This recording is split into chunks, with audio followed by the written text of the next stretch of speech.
What's up, Wizards? It's Dev, and I got Julie with me today, of all people. We're from Mtg, and we like magic. And Ikoria spoilers, which is what you come here for. We got one more round of these before it's all said and done. Tomorrow, the entire set's going to be spoiled, but we haven't let up at all. We're still seeing, like, ridiculous, obviously standard playable and even modern playable garbage from this set. There's just all kinds of nasty stuff to talk about, so let's not waste any time. Let's go ahead and jump into it.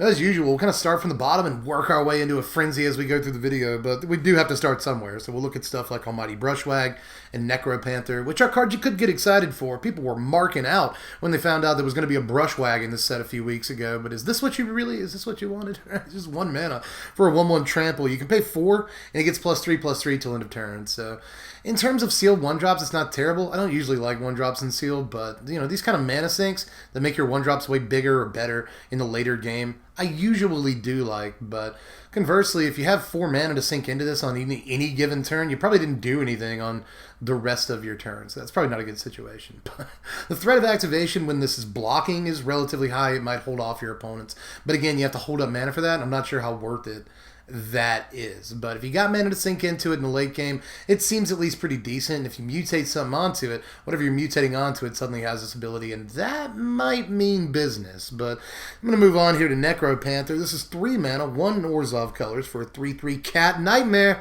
You know, I'm gonna stand anything that has this creature type, but it's only marginally exciting. I think it's really good in limited, but not great outside of that format, but very solid in limited. This is a 3/3, and it has mutate 4, 2, and then 2 Orzhov hybrids. Whenever this creature mutates, return target creature card with converted mana cost 3 or less from your graveyard to the battlefield. So if you have something in your graveyard, you know, it might be tough to pull this off on curve, but if you do have something in your graveyard, you might be able to get 5 or 6 power out of this on turn 4, which is pretty good. You get 2 bodies, which kind of makes up for the fact that you just consolidated 2 creatures together, so you actually do increase your board presence when you mutate this, unlike some of the other mutate cards, and I think that's worth taking into account at least. So I like the Orzhov theme in this set of reanimation. It seems to be very strong at it. That's going to create headaches in limited, and this is maybe one of the better things, especially at the uncommon level, for perpetuating this theme in Orzhov in limited. So I really like it in limited, but I think in standard there's just better stuff you can be doing for 3 or 4 mana. Honestly, even if you can reanimate something, there's just probably better things you could be doing at these costs. So I'm not sure I like it outside of the limited environment, but it looks like a really strong card in limited. But I'm going to go ahead and move on here to stuff like Fire Prophecy, Flame Spill, and then, as soon as I get the untranslated version of it, of One Mind. I think all of these cards are actually fairly strong, but Flame Spill is probably the least strong of them, so I'll start there. This is 3 mana, 2 and a red for an instant that deals 4 damage to target creature, but excess damage is dealt to that creature's controller instead. So that's like not terrible. You know, kill a Brazen Borrower, hit them for 3. Kill a Fervent Champion, hit them for 3 or something. But honestly, again, I think at this mana cost, there's way better things you could be doing in standard, right? Especially in the decks that might want access to a piece like this. There are just a million better cards. Even if you do excess damage to the player, I don't think this is quite where you want to be. It is the kind of burn spell that I really, really like, but at the same time, I think that unless we get a very specific meta, a kind of burn spell like this probably won't be playable, but it's very playable and limited just because it's removal. You play every removal spell you get. As far as Fire Prophecy, this looks like slightly more standard playable removal to me. This is 2 mana, 1 and a red for an instant. Fire Prophecy deals 3 damage to target creature. You may put a card from your hand on the bottom of your library. If you do, draw a card. That's great. That would be especially great if we didn't have the London Mulligan, right? But I guess, especially combined with the London Mulligan, if you do have to take a hand you don't like so much because of 1 or 2 cards, this gives you a little bit of a way to, you know, do away with that crap and hopefully draw into something better. Honestly, a 2-mana removal spell that says draw a card on it looks really, really, really fantastic to me. It does have to have a target, and you might argue that stuff like Scorching Dragonfire is probably better because it exiles, it can target planeswalkers. I've even seen the point made that Jaya's Greeting is a better spell than this, but I doubt it, honestly. The ability to kill a creature and filter a card just looks unbelievable to me, and note that this is an instant speed way to draw cards during your opponent's turn, which works works with all the stuff that procs when you draw cards during your opponent's turn. So, and it's in the same colors too, as like Ironcrag Pyromancer and whatnot. So that might actually be a really important spell for decks like that. But all in all, I think this is actually a fantastic removal spell because being able to kill a thing and filter at instant speed is exactly what some decks, especially mono red decks, are going to want to do. So I'm actually a huge fan of this, honestly. But I'm going to move on to Of One Mind, another card that I freaking love. And honestly, there's really not that many unimpactful cards today. Like, even the commons and uncommons look crazy, but Of One Mind is 3 mana, 2 and a blue for a sorcery that costs 2 less to cast if you control a human and a non-human. And you draw 2 cards. So, I thought Winged Words was a good card. This is fantastic, because there's a lot of ways to engineer a situation where there's just 1 blue mana to draw 2. And in that case, it's freaking phenomenal. Like, any of the mono-blue tempo decks or the blue-white flyers decks, it's going to be relatively easy to have both a human and a non-human, especially any of the tempo decks. They can easily play, you know, some human creatures if you're playing Azorius tempo or whatever. It's just not going to be hard, and that's in standard, but I think there's other formats like Modern and even Pauper, or excuse me, Modern. Well, yeah, and also Pauper, because this is common. I had to double check myself there, but you know, Modern and even Pauper, where this is probably a very, very playable card. 1 mana to draw 2, even if you have to jump through some hoops. And yes, this not only requires 1 creature, it requires 2 creatures that have, you know, different types, basically. And it's kind of seems like tough going a little bit, especially in a world of sweepers and whatnot, but I still think that this card is extremely powerful starting on turn 3 in a lot of games, and maybe even starting on turn 2 in some games where you go turn 1, 1-drop, turn 1, or turn 2, 1-drop, that have both of these, you know, different types. And then suddenly you can play this on turn 2 and draw 2. That's a ridiculous restock that early in the game. So I think that this is probably extremely playable, to be honest. But this is one of those where, too, you have to wait and see because the restriction is relatively tough. But I just don't think there's going to be that many decks that have like too much of a problem putting together this restriction. But those are all just the commons and uncommons from yesterday that I didn't necessarily want to take time showing my face for. But there was some other stuff like that from this morning, like Snare Tactician, which is 2 and a white for a 2/3 human soldier. And whenever you cycle the card, you tap target creature an opponent controls. Well, here's the thing. I think this might actually be, like, you know, relatively playable and limited. The stat line could be a little bit better, but it's not terrible. And whenever you cycle a card, tapping a guy is something, you know, it's at least something. But I think that this is possibly maybe playable in the standard cycling deck, depending on which direction that deck takes. It's really hard to see right now, like, what cycling payoffs we're supposed to play, at least until today. Today we saw a cycling payoff that we know for sure we're definitely going to be playing, but this ain't necessarily it. But maybe it's a decent sideboard card for the cycling deck. I wish that it's cycled, but it doesn't cycle, so that kind of, it really takes up some space in your cycling deck. But at the same time, like, as a sideboard card, maybe being able to tap stuff down at instant speed during your opponent's combat step is like maybe that could be a big deal against decks like Mono Red to buy yourself time. So I won't completely write this off. I think that it might be at least okay. It doesn't actually remove anything, but being able to like semi-fog by cycling 1 or 2 things might be a huge deal. So I don't know, maybe. There's also Lead the Stampede. This is a reprint, but in case you haven't seen it, it's 3 mana, 2 and a green for a sorcery.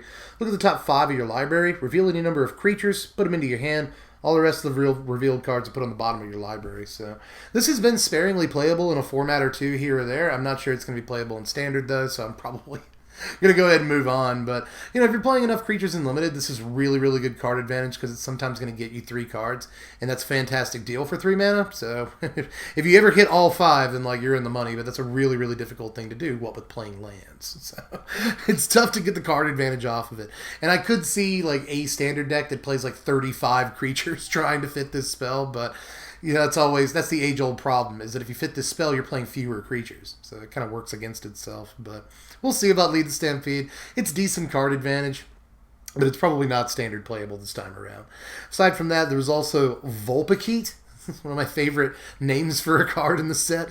It's 4 mana, 3 and a white for a 2/3 Foxbird with mutate 3 mana, so you can shave 1 mana off the CMC if you mutate it. It's got flying, and whenever this creature mutates, you put a +1/+1 counter on it. So a pretty sweet base for your mutate, especially in white decks. White decks kind of needed more, like, straight up mono white decks.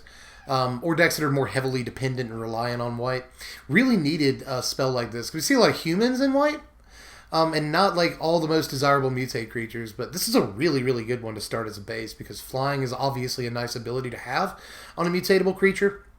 And the fact that it gets a little bit bigger as the game goes on, mutate it twice, and suddenly it's probably huge. So I really like this, again, as a common level base for mutate decks in white that need a little bit of help as far as mutate creatures go. It's not bad. And then finally, as far as stuff that's mostly just limited playable, there's Regal Leosaur. This came from this morning as well, just 2 mana Boros colors for a 2/2 dinosaur cat, cool creature types. It's got mutate 1 and then 2 Boros hybrids, so you have to add 1 to its CMC to mutate it. And whenever it does mutate, other creatures you control get +2/+1 until end of turn. So this is probably a critical key piece for Boros decks in draft that want to get aggressive, because this kind of Anthem is unbelievable, especially considering the fact that it's repeatable. You don't really get too much in terms of your mutate, like this creature doesn't carry any sort of keyword abilities whatsoever, but being able to do this like twice in a game when you have 4 creatures on the battlefield is probably game winning in limited. So I think this is really good incentive to kind of go into Boros colors if you're trying to be aggressive, which obviously Boros is traditionally a very good aggressive color combination. So I like this as a payoff for mutating again in this color combination, because this color combination need a little bit more help, white more so than red, but still this is a great payoff for mutate if you're trying to get aggressive, and you probably will be in a lot of games. But let's go back to yesterday to talk about 2 rares from that day that I think are actually like pretty nuts. A lot to say about these. We'll start with Skycat Sovereign. This is just 2 mana, a white and a blue for a 1/1 elemental cat. I love the cat love in this set. It's got flying, and it gets +1/+1 for each other creature you control with flying. And you can pay 4 mana, 2, and then a white and a blue to create a 1/1 catbird creature token with flying. So effectively, Pride of the Clouds is back in Standard, but it's better. This time it's just a better card than Pride of the Clouds. And it's amazing. Honestly, I've talked a couple of times this spoiler season about the Blue-Wide Flyers deck and the fact that it's getting a little bit of help, but usually when I say it's getting help, it's tentative, right? We saw the 3 mana Flying Lord the other day that keeps your, I think it makes spells and stuff that target your Flyers cost 2 more to cast. The problem is that it costs 3 mana, and I'm not sure how many 3-drops that deck wants. Again, I was tentative about saying that's an auto Windmill Slam include in Azorius Flyers. This absolutely 100% goes into that deck and makes it way better on day 1, because it's going to be pretty easy for this to get to a 4/4 or like 5/5, like relatively easy. It's probably going to sit around a 3/3 or a 4/4 like most of the time. I've played a lot of Azorius Flyers, like a lot of Azorius Flyers. It's a great deck. It really is. It just steals wins. And this is going to help it tremendously, because it needed a creature that's scaled in this way. If you don't get Empyrean Eagle, you're just swinging with a lot of like 1/1s, the occasional 2-power creature, and that's just not enough to close games a lot of the time, so it's nice to be able to have a creature that scales like this. But another thing that happens is sometimes games go too long. Azorius Flyers is the kind of deck that wants to win games in the first 5 or 6 turns of the game. Safara was already a kind of safeguard against some of the other decks in the format, but if you're going a little bit longer than usual, Safara helps out with that. But this card, having a mana sink that creates more Flyers that get bigger with Empyrean Eagle and make this even bigger, that's just an amazing mana sink to be able to have. Again, that deck needed a little bit of help when the game starts going a little bit longer, your hand is empty or whatever, you just don't have anything to spend your mana on. So even though 4 mana is a really hefty mana sink, being able to create a synergistic body on the battlefield that also swings for damage, just a huge deal for that deck, because it really didn't have any efficient ways to spend its mana on turns where it's already regurgitated its hand onto the table. So just a really solid card for that deck. And although I'll say this one more time, I'm not sure that it puts it in tier 1 contention on day 1 or anything, it still really lifts that deck, and it's already a deck that steals wins. So this just takes it to new heights. And again, I don't have to be like skittish about whether or not this card gets included. Automatic 4 of easy every day. But moving on here to Offspring's Revenge. This is 5 mana, 2 and then Mardu colors for an enchantment. At the beginning of combat on your turn, exile target red, white, or black creature card from your graveyard. Create a token that's a copy of that card, except it's a 1/1. It gains haste until your next turn. So it's a Nightmare Shepherd, a card that I already love, except it costs 1 more, but it's a little bit harder to remove, and that might make a huge difference. I've played Nightmare Shepherd a lot too. A lot. A card that I've tried to make work in like 6 different decks, a few of which have been on the channel. And a lot of times your Nightmare Shepherd just gets removed without actually creating any value. But the turn you cast this, it immediately creates value for you. And that's really decent. That's really, really decent. Especially considering there are turns where your Nightmare Shepherd will sit on the board for a turn or two, not generating you any value because you don't have any kind of sack outlets at the time or whatever. So this is guaranteed to generate value for you literally every single turn of the game, including the turn that you play it. And that's actually a really huge deal. But that said, it can't swing for 4 in the air, so I don't know. Also, it's probably my favorite art in the set. I want to bring that up. I love this art so much. But I got to move on to some of the rares from today, starting with Canaan. It's Canaan Thompson right here. Canaan, Bhandar, Prodigy. This is 2 mana, Simic colors, a green and a blue for a 2/2 legendary human druid. Whenever you tap a non-land permanent for mana, add 1 mana of any type that permanent produced. You can pay 7 mana, 5 and a blue and a green. I guess it's technically easier to get to when you can tap stuff for extra mana, but either way, 7 is hefty. Look at the top 5 cards of your library. You may put a non-human creature card from among them onto the battlefield, but the rest on the bottom of your library in a random order. So you got to be playing a lot of tappers. You got to be playing a lot of Leafkin Druids, Paradise Druids, and other kind of mana dorks that specifically tap for mana. I guess Gilded Goose works. Ziggy wants in. I'll have to let him in between takes. Sorry, bud. I'm coming. I promise. But, yeah, I'm coming. But anyway, with a lot of tappers, this makes a good bit of sense.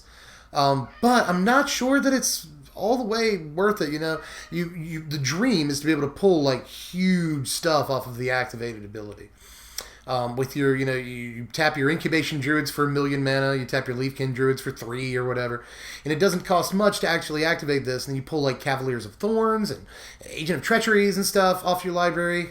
Actually, does it work that way? Let me reread it. Can you get humans? Non-humans, so you can't even get an Agent of Treachery off of this. I apologize. Caught myself that time. I'm going to put together a video here of like all the times I was wrong during the spoiler season about stuff. That'll be interesting, but I got myself that time. But either way, restricted to non-humans, so maybe put like a Cavalier of Thorns or some other giant thing into play. I'm just not sure how often it's going to work that way, but it is a mana sink that provides really good value for the Simic decks, and it's really not too much opportunity cost to either play in your deck or get down on turn 2. But I guess if you get this down on turn 2, you're skipping Growth Spiral, and no Simic deck wants to do that. But at least, plus this is a lot of opportunity cost actually, because it forces you to build your deck with a bunch of tappers that the Simic decks aren't currently playing.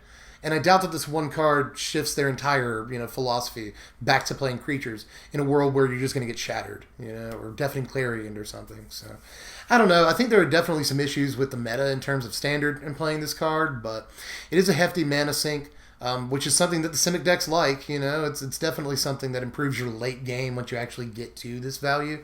And it's almost guaranteed value no matter what, because even if you don't hit a great creature, you're still getting value. If you hit a Leafkin Druid or a Risen Reef or something, you're still getting real value off of it.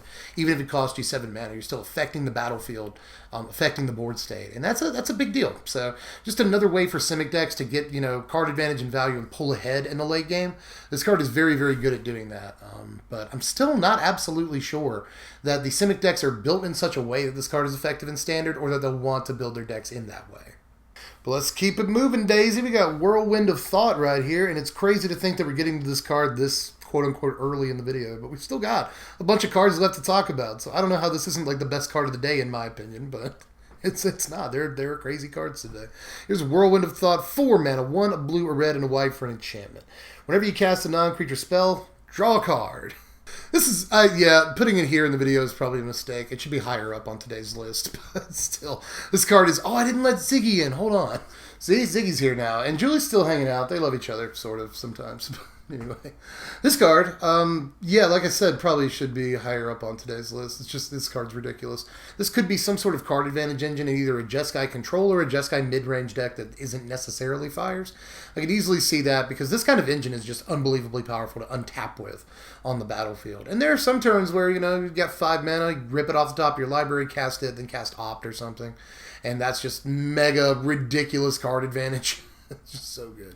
And it adds card advantage to anything that already draws you cards. Chemistry's Insight, Radical Idea, whatever. And just extra card advantage, my friends. It's just, play it to fairy, draw a card, bounce that thing, then draw a card, all on the same turn. It just adds so much value to a bunch of plays. I cast an Elspeth Conquers Death and draw a card and exile that thing. That's crazy, especially considering you do that on curve.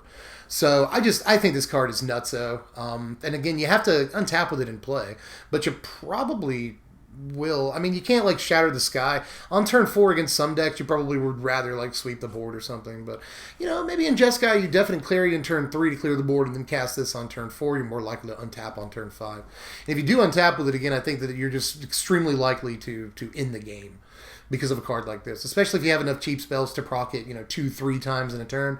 You'd probably do some insane stuff, especially with like Sprite Dragon out. It seems like a pretty good finisher in the Sprite Dragon deck. So just so many things to be able to do with it just in standard. But I haven't talked about modern, haven't talked about commander, and I'm not going to because obviously the benefits are very, very clear. I'm not sure that it's there in modern because we do have stuff like Ascendancy that's probably just better. It has more applications.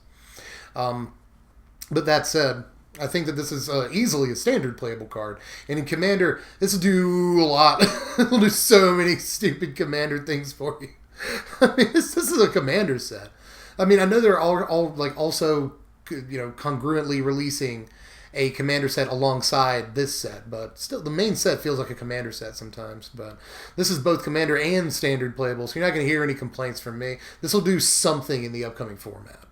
But up next is a card that I'm probably more excited for this card than any other card in the video. Seriously. It might not be the best card all day, but it's probably the card that I'm going to freak out the most over. Here's Slither Wisp right here. This is 3 mana, blue, black, black, for a 3/2 elemental nightmare with flash. And whenever you cast another spell with flash, you draw a card, and each opponent loses a life. All right, forget about each opponent losing a life, although that may be important, I don't know, in some kind of tempo deck where every damage counts. It could, getting 3-4 drains off of this in a given game might be really good, but draw a card every time you cast a spell with flash? Are you serious? Oh my god, there's so many good flash cards already in standard. We saw that 2 mana Flash Lord thing the other day, and I was like, oh, this is what makes the flash deck playable. No, it's like that. It does. You put that in the flash deck. But this, y'all, cast a Nightpack Ambusher on the next turn, draw a card. It's just so good. Cast Brineborn Cutthroat, draw a card. Fairy Vandal, draw a card. Omen of the Sea, draw a card. It's just so stupid what can be done with this card in standard. Even if you decide to go blue-black rather than Sultai or blue-green or something, you still have like Blacklance Paragon to draw cards off of, Lockmere Serpent to draw cards off of. Just, oh my god. We even have a counterspell that draws cards now. It incentivizes playing 4 of them, as if it didn't already. It's just kind of everything I wanted Wave Break Hippocamp to be, which is a card that has kind of disappointed me, all things considered, because it does not have flash. That's the fatal flaw with Hippocamp, with Waterhorse, is that it doesn't have flash. Well, this is basically that, but it's got flash. It incentivizes you playing stuff on your opponent's turn, drawing cards. This looks so freaking good to me. It really does. There are going to be games where your opponent kills it before you gain value. It's going to happen on occasion, but not as often as you might think, considering you played at the end of your opponent's turn. So you played at the end of your opponent's turn, maybe they're tapped down. If they're not, they shock it, but you immediately get to untap. So it's kind of, you lost a card, but it's like the easiest way, to lose a card and not feel too bad about it, because you immediately get to untap. It's almost no harm, no foul. So, it's susceptible to removal because of low toughness, but I still don't think that really keeps it from seeing standard play. A card advantage engine this powerful in decks that were already powerful, is it Flash, a powerful deck? Simic Flash, proven at Worlds that it was or Mythic Championship, that it was a powerful deck. So just decks that were already, you could argue, I was going to say fringe playable, but you could argue very playable in standard, that only needed a tiny amount of help, just got a massive amount of help from cards like this. So, big fan, and I think it's going to massively affect the standard landscape. But pretty much everything left today is a card that I think will affect the standard landscape in some way or another, so that's not that grandiose of a claim. So let's take a look at Immaculate Ultimatum. I'm going to go ahead and say before I read this card that a lot of people are disappointed by it, and I don't understand that. Immaculate Ultimatum is 7 mana, blue, blue, red, red, red, white, white for sorcery. Target player gains 5 life. Immaculate Ultimatum deals 5 damage to any target. Draw 5 cards. Seriously, people are like, I don't like it. This is underwhelming. What are you talking about? This is the closest ultimatum to Cruel Ultimatum that we'll see. You have to squint a little bit, but it's the closest to Cruel Ultimatum. And Cruel Ultimatum was nasty, dog. And Cruel Ultimatum didn't have a way to cast it at instant speed, if I remember the Toast deck correctly. I don't think Toast had a way to quicken this, if I recall correctly. But either way, we have Teferi. We have Teferi in the blue-white color combination in our standard, so it's going to be fairly easy to cast this at instant speed, in which case it becomes a ridiculous card to cast in your opponent's combat step. A lot of people have been a little upset that, the 5-life mode is kind of meh, but no, the 5-life mode is great. Like, it's an Enter the God Eternals is way better than Enter the God Eternals. It still blows something up. It gains you even more life than Enter the God Eternals, while being able to take out stuff bigger than ETGE can take out, so that's nice. And even though it doesn't put a creature on the battlefield for you, drawing 5 cards is probably the best part of the card. But either way, you're affecting the board state, you're restocking your hand by this massive amount, and you're catching back up a little bit if you lost a bunch of life in the early game. So, yeah, it costs 7 mana to play, and that's an awful lot. And if you're going to cost anything for 7 mana in a blue deck, it might be Agent of Treachery. But at the same time, I think that this affects the game and board state so effectively that it's probably bound to see play in something, especially given, again, that you can cast it at instant speed really easily with, like, the best card in Standard, Teferi. So I think maybe this is destined to see 1 or 2 of play in some sort of Jeskai control deck. Even if you don't have a Teferi out and you end up casting it at sorcery speed, you really don't mind tapping down all your mana because you've killed one of the biggest threats, if not the biggest threat on the board, caught back up in life, and you've gained a fistful of cards. Again, the best part about this is drawing 5, and I think people are really undervaluing the fact that you affect the board and draw 5, which is ludicrous. I've called this, or I've seen this called, rather, the weakest of the ultimatum cycle, and again, I don't see that. The Sultai one is heavily dependent on, it heavily affects your deck building choices by making you play like really broken non-multicolored cards. You have to go get monocolored cards. And that really affects the playability of a card like that, even if you have strong monocolored cards. You still can't go get half the cards a Sultai deck wants to play that are multicolored, right? Like Nissa and what else, right? You can't get Growth Spiral, can't get Uro, can't get Hydroid Krasis, so you can't get Tamiyo. So you're really missing out on a lot of things that the Sultai deck wants to get with its ultimatum, and your opponent has control over what you ultimately get from it. That's not great. The Abzan one looks really, really good to me, but at the same time, the Abzan one also requires a major deck building concession. You have to be able to dump creatures into your graveyard efficiently somehow. So it really affects your deck building choices. I guess the Mardu one, you could say, doesn't really have any kind of deck building concession baked into it because it just destroys all of your opponent's stuff. That's really, really good to me. But this, again, no major deck building concessions that you really have to make for it. At least concessions you weren't going to make anyway, like Teferi to cast it at instant speed, for instance. So that was a weird... At instant speed, for instance. For example, I probably should have gone with there. But anyway, I'm talking really fast here, and people... Can I do a quick aside? I've had a bunch of comments every single spoiler season about how quickly I talk. Like, oh my god, do you hear how fast this guy talks? And he just gets... But that's because I don't want to insult your intelligence. I see a lot of YouTubers, and I won't name any names, but a lot of them are YouTubers I love, personally. But they will talk to you like this and enunciate every word very clearly and leave space between the words. To me, that's kind of insults your intelligence. I believe that you, as a Magic player especially, but as a functioning human being, are smart enough to understand words coming out at some velocity, right? I'm pretty sure that you can understand everything that I say, no matter how fast I say it, because, you have a functioning brain inside of your head that's not entirely smooth. So anyway, sorry for the quick aside, but I don't think I talk too fast. In any case, this card looks bonkers to me because it already has multiple applications in Standard. It goes along with Teferi, which is a card you're going to play anyway because it's probably the best card currently available to play in Standard, and alongside Teferi, the card becomes massively ridiculous. It affects the board and draws you a buttload of cards. I don't get without actually affecting your deck building decisions in any real way or requiring any sort of opportunity cost or setup to actually pay off or anything. This looks like a fantastic ultimatum to me, and I don't really know what everyone's problem is. But we still have the 2 most ridiculous cards of the day to talk about, at least, again, in my estimation. Let's look at Winota, Joiner of Forces here. This is 4 mana, 2, a red, and a white for a 4/4 legendary human warrior. Now, Look at this text box, everybody. Whenever a non-human creature you control attacks, look at the top 6 cards of your library. That's a lot of cards. You may put a human creature from among them onto the battlefield, tapped and attacking. It gains indestructible until end of turn. Put the rest of the cards on the bottom of your library in a random order.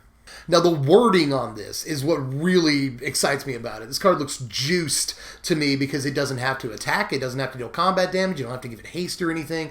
The turn that it comes into play, given that you have a non-human creature, it procs immediately. You play it first main, and then when you go into your combat, boom, you get to attack with any number of non-humans, by the way. Note again, a fortunate wording on this. If you attack with 1 non-human creature, this procs once. Attack with 2 non-human creatures, it procs twice, and so forth and so on. So if you somehow attack with like 3 non-human creatures, you get to proc this thrice and search up 3 humans. This does require like a major deck building concession in a way, because you have to play a good mix of humans and non-humans, but it shouldn't be too difficult to pull off. You know, the Feather deck comes to mind. Feather's not human, but a lot of the creatures in that deck are, like Swiftblade Vindicator, Tentosic Legionnaire, and whatnot. But there's a ton of Boros decks you could easily put together that play a decent mix of both non-humans and humans. So it shouldn't be too hard to figure this out, and, you know, proc it. And no, hey, I was talking earlier on that Mardu enchantment that you can't get Agent of Treacheries. You can get Agent of Treacheries off of this. So that's pretty cool, you know, if you want to play Jeskai, which we're really leaning towards if you haven't noticed. If you wanted to play Jeskai, you could always, you know, swing with your 3-drop non-human and get an agent off of this. That's nasty, but just any value. That's another thing, is that like people are trying to think of all the craziest things that you could possibly, you know, get off of this when your non-humans attack. I think that any value is good. Any value is good. Even in a deck that mostly plays, you know, humans on the low end and non-humans on the higher end, which it's Boros, right? You know, you got your humans at 1 and 2, and you got your angels and other stuff starting at 3, so it naturally makes sense. But in any case, you know, it shouldn't be too hard to come up with a good mix of things. And even if you only get like a 2-drop, or maybe, you know, a 2-drop and a 3-drop human off of this, it's still like value. It's no matter what, you got really good value off of it. And the creature that you get off of it that's tapped and attacking is guaranteed to stick around because it's indestructible. So, it seems it seems pushed to me. Like at one point, maybe it was worded slightly differently, you know, whenever this creature attacks or deals combat damage or something like that. Probably whenever this creature attacks. But I think eventually this got wheeled around into this text box, which is just, you know, as good as it possibly could have been written for gaining you guaranteed immediate value. So this is an unbelievable card, whether it's your commander or it's, you know, you're playing it in your standard deck. This looks like a really good 4-drop to me. Well, I've just reloaded Mythic Spoiler, and for now it appears as though we are on the final card of the day, the one that I'm technically the most excited about, and that is Unpredictable Cyclone. This is 5 mana, 3 and 2 red for an enchantment. If a cycling ability of another non-land card would cause you to draw a card, instead exile cards from the top of your library until you exile a card that shares a card type with the cycled card. You may cast that card without paying its mana cost. Then you put the exiled cards that were cast this way on the bottom of your library in a random order, and Unpredictable Cyclone itself cycles for 2 mana. So, a couple of stupid things you can do with this, obviously. If you're only playing like a couple of different types, or even just one type of a given permanent that cycles, well, then you're guaranteed to, you know, wheel that thing up with this thing's ability. For instance, let me put that a little bit more succinctly. Let's say the only creature in your entire deck is Yadaro, and you cycle a Yadaro. Well, you're guaranteed to hit Yadaro with this ability and put it straight onto the battlefield. That's pretty cool, Jack. And I say Jack more than Joe Biden. That makes me feel bad, because people always make fun of Joe Biden for saying Jack, but I say it unironically. There's just really crazy stuff you can do with this, but just like the last card, you don't even have to think of the craziest stuff you can do. Just any value is good. You're still getting really, really good value off of it because you affected the board state by cycling a card, which is kind of like the one disadvantage to cycling, is that you don't affect the board state. Well, now you get to. So that's just absolutely nuts in a way, you know? Or if you cycle an instant or a sorcery, it doesn't really matter again. It doesn't really matter what instant or sorcery you flip into at that point, especially given that you cycle at instant speed. So maybe you cycle away like a crap card during your opponent's combat step or something. You cycle away an instant, and you get an instant that's now relevant during your opponent's combat step. I can see that happening a lot. So there's so many crazy things you could do with this. 5 mana as the initial investment is a lot, especially considering you're probably going to have to untap with it before you can actually get any real value out of it. So it's heavily, you know, very highly costed here, but we're in a standard that I think could be conducive to a card like this, especially considering you've got Deafening Clarion, Storm's Wrath, Shatter the Sky, all that to take care of the board and allow you to actually, you know, have the breathing room to play this card and untap with it. Before I get off this card, I wanted to clarify some things, so I just did a little bit of looking on the internet. It appears as though this does in fact ignore timing restrictions, because it doesn't say until end of turn you may cast the card or anything. So you have to choose whether you cast the card as part of the, you know, resolution of this ability. And often when that's the case, it means it ignores your timing restrictions. So there's that. There's also the fact that it looks as though to some people, like, you know, when you cycle this, when you already have a copy in play, you don't get this replacement effect. You in fact do. It means when, you know, if you don't already have in play and you cycle it, you don't get the replacement effect. That's why the word another is on the card. So there's that as well. There's also the fact that apparently if you have two of these in play at the same time, you only get the replacement effect one time. So that also, there's no real use to having more than one copy in play. So keep that in mind. But that is, I think that's all the Q&A stuff. I just wanted to make sure that I didn't say anything totally wrong, but I probably said something else totally wrong in this video at some point. Like I said, I want to put together a compilation of all the times I was wrong this spoiler season. But I had a lot of fun, and we still got one more video for spoilers and previews left after this. So make sure you subscribe for that one and all the content after it, which is actually the stuff I'm excited about. You know, we get to do the top 10 sleepers, the top X cards in the set, and then it's deck tech time shortly after that. So make sure you're subbed to the channel and check out the Patreon. $1 a month is all I ask, and that'll let you vote on what decks we do first this season and all throughout the season too. So I feel like I'm worth the buck. Hit up the Patreon link in the description or patreon.com/SBMTG. But aside from that, I guess I'm pretty much done for this one. I expect more cards to be out a little bit later, but I think I'll just get them in that big old dump of cards we're going to see tomorrow. And I'll see you for that. We also have to rate all the cards in sealed. I don't know if I'm going to do that this time around. I might. We'll see. But either way, a lot of content coming your way, even after spoiler season is over. So don't leave me. I'm still here 365, baby. So stick around with the channel after spoiler season. And of course, let me know how you felt about all these takes down there. Is the Jeskai ultimatum like actually bad? If so, why? Don't just be like, yeah, Dev, it's bad. You suck. Like, tell them why is it actually bad, and give me a good reason. Not to, it costs 7 mana. Well, it costing 7 mana is actually a pretty good reason. But anyway, just give me your takes down there in the comment section. I read your comments. But aside from that, like the video, yada yada. Hit the link in the description to go to TCG Player if you want to pre-order any of this stuff. So that helps me out tremendously when you pre-order through that link. But I guess I'm done. I'm gonna go get some yard work done, y'all. I've been ripping up all this like brush in my backyard for the last like 3 weeks. Makes you feel like a mugging dude, right? Like. Of course, my wife is out there doing it with me, too. We're having a lot of fun with it. It turns out, though, that getting rid of all the piles of refuse and stuff is a giant pain in the butthole. But actually, like, ripping all the stuff up out of the ground and, like, hacking through it and clipping it, that's fun. Destruction is fun. So I'm gonna go do some of that and clear out the backyard. But just let me know how you felt about all these, and I'll catch you cats later. I'm Dev from the place. Thanks for watching, my wizards. Spread love and be kind to each other.